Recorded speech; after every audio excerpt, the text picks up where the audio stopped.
1등만 추앙하는 세상입니다. 때때로 탑5까지 기억할 때도 있습니다. 예능 경연 프로그램의 이야기가 아닙니다. 예술과 문학도 그렇습니다. 예를 들어 보겠습니다. 후기 인상파를 대표하는 화가는 폴 세잔, 폴 고갱, 빈센트 반 고흐입니다. 러시아 사실주의 문학 3대 거장하면 도스토옙스키, 톨스토이, 투르게네프를 덜먹입니다. 학교 역사 시간에 주요 인물과 사건 몇 개를 공부하고 나면 그 시대 전체를 아는 듯이 뜨듭니다. 낯선 경험의 저자 천단칭은 여기에 딴지를 겁니다. 유명한 화가이자 작가, 예술평론가인 천단칭은 문화대혁명 시대에 농촌에서 노동하면서 그림을 그리기 시작했습니다. 그는 지식청년 화가로 이름을 날렸습니다. 뉴욕에서 전업 작가로 활동하면서 미국에서는 중국 현대 화가로는 최초로 개인전을 열었습니다. 중국으로 돌아와 제자 양성과 비평 활동을 하며 지냈습니다.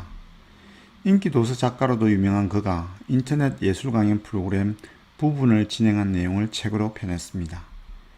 천단칭은 이 책을 쓴 목적을 명확하게 밝혔습니다. 전문가들이 보기에 가장 중요하지는 않았기 때문에 미술사에서 다뤄지지 않은 작품을 주로 이야기하고자 했습니다. 그런 작품을 보면서 아름다움과 재미, 감동을 느낀 다음 다시 귀에 딱지가 않게 명성을 들어온 명화를 살펴보시기를 바랍니다. 전보다 훨씬 더 안목 있게 감상할 수 있지 않을까요? 낯선 경험은 20세의 요절한 북송시대 천재화가 왕희명부터 남성 병기를 작품으로 전시한 디샹까지 16곡주로 구성되었습니다. 모든 내용은 예술품을 보는 작가의 독특하고 창의적인 시각이 담겼으며 컬러로 책에 인쇄된 작품은 작가의 시각이 반영되었습니다. 저는 천단칭의 생각을 3개의 장으로 다시 나눌 수 있었습니다. 첫 번째, 중요하게 다뤄지지 않았던 작가와 작품. 두 번째, 섭작품 또는 미완성이라고 여겨왔지만 미술사에서 눈여겨봐야 할 작품. 세 번째, 큰 그림 속에 감춰져서 쉽게 알아차지 못한 부분. 먼저 작가는 미술사에서 이제까지는 중요하게 다뤄지지 않은 작가를 발굴했습니다. 러시아 화가와 여성 화가가 그 예입니다. 저도 러시아의 소설가는 몇 명 알고 있지만 러시아에 유명한 화가가 있다는 것은 처음 알게 되었습니다. 저자는 대규모 역사화를 그렸던 바실리 수리코프를 소개했습니다. 그는 늘 실패자의 편에 섰습니다. 여기족 모르조바를 보면서 저자는 한 사람이 자신을 내려놓고 완벽하게 몰입해야 이런 기적을 그려낼 수 있다라고 감탄했습니다. 저자가 소개하는 첫 번째 여성 화가는 수잔 발라동입니다. 그녀가 그린 누드화를 소개하면서 남성의 시각과 어떻게 다른지 설명합니다. 회화 양식에 대한 자각이나 야심 없이 오직 자신의 시선으로 대상에 순응하며 감성만 남겨놓았다고 소개합니다. 제가 보아왔던 누드화는 달랐습니다. 순수함과 자연스러움 때문에 옷을 입었는지 벗었는지 인식할 수 없을 정도입니다. 이와 함께 중국의 여성화가 관짜란과 추티, 미국의 조각가 키키 스미스, 행위예술가 마리나 아브로모비치를 소개합니다. 두 번째, 섭작품에 관한 이야기는 미완성 작품들과 함께 소개합니다. 저자는 고흐의 초기 섭작품을 소개합니다. 고흐는 다른 화가들과는 달리 어리석었기 때문에 세상 사람들이 고흐에게 빠져들었다고 주장합니다. 기교를 부여 그리는 것보다 천진하고 우직하게 그리는 것이 정말 어려운 일이고 이는 배우려고 해도 배울 수 없는 것이라고 합니다.